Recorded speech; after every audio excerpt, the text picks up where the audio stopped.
Going to lend my voice to this situation until something is done about it. Until the government steps in and does something about it. Because for your rent to be increased by almost 300. A few days ago, a woman came online and she said that her rent had been increased by 3 times for a property she rented at Ikoyi. I think she mentioned Banana Island precisely. And a lot of people came to the comment section and were saying different things. So particularly I want to talk about someone that spoke to me about the same issue and what the person was trying to say, which I saw in the comment section of the woman's post. And then the person said if she could afford a house of 50 million, she could as well go to buy a house and live in the house. I just have one or two things to say, and I hope that as realtors we are kind enough, and then we help our clients get properties from very kind landlords, and also we are professional enough. And also I want to also say that these people that are saying that if she had 50 million to rent the house, why didn't she just buy? It doesn't always work that way. So take for instance, let us even take it to someone who pays maybe 5 million naira rent or 6 million naira rent for maybe a room and a parlor in Lekki, right? Do you think there are no places that 6 million, 10 million can buy you something in, around it, maybe not even in Lagos, somewhere? Why are you not staying there? Why are you staying in Lekki? Why are you staying in VI? So people have preferences. So let's not make the woman look like she doesn't know what she's doing. And who says she doesn't have properties?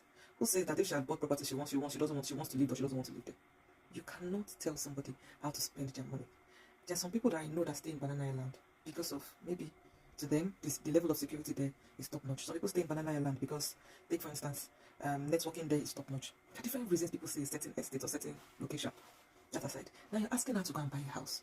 You're asking her to go and buy a house of 700, 1 billion, 800 million, 500 million. How? Why? If she wants to stay in Banana Island, how many properties in Banana Island is worth the amount of money? If she's staying in maybe like a 4-bedroom terrace, in Banana Island, if you say a good 4-bedroom terrace for 500 million, 700 million,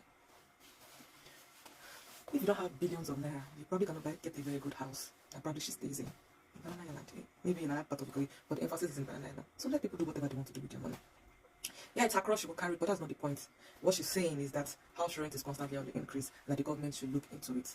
Sadly, I don't think the government has anything to do about this, because I mean, real estate property businesses, the government does not own all the properties. Yes, they can come up with laws to, checkmate all these things, or policies to checkmate all these things, but how soon would it take effect?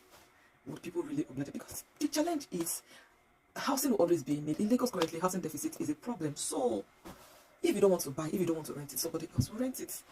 That's it. So if the government comes and says, okay, all 4 bedrooms detached in Lekki or in Banana should not be rented beyond, say, maybe like 4 million naira now, some people might not be able to afford it. That's even also a way to check a lot of people, as in check access or penetration into certain locations.